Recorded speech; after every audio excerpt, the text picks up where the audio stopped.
Nous avons souhaité participer en tant que territoire d'Est Ensemble donc au financement de cette étude sur les infrastructures autoroutières,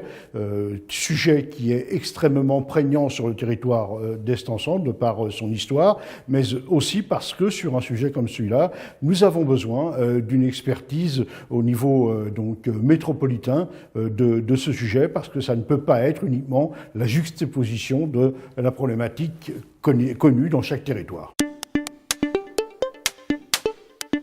D'abord et avant tout, c'est la reconnaissance que j'ai de l'existence du Forum métropolitain, de son fonctionnement dans cette période si particulière où les institutions de la métropole du Grand Paris sont en interrogation permanente. Il n'y a qu'un sujet, qu'une méthode, qu'un moyen de faire avancer les dossiers, c'est de fonctionner en mode projet. Chacun est invité à apporter sa pierre à l'édifice, donc à l'ensemble de ce projet, et ce faisant amène aussi la réalité du territoire qu'il a en gestion et donc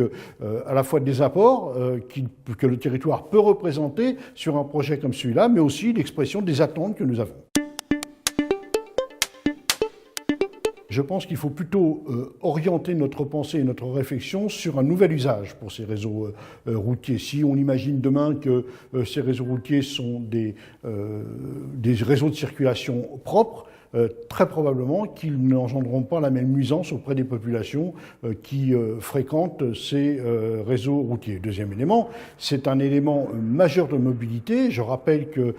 entre la porte de Bagnolet et le pôle de Roissy, donc il y a une continuité d'un réseau autoroutier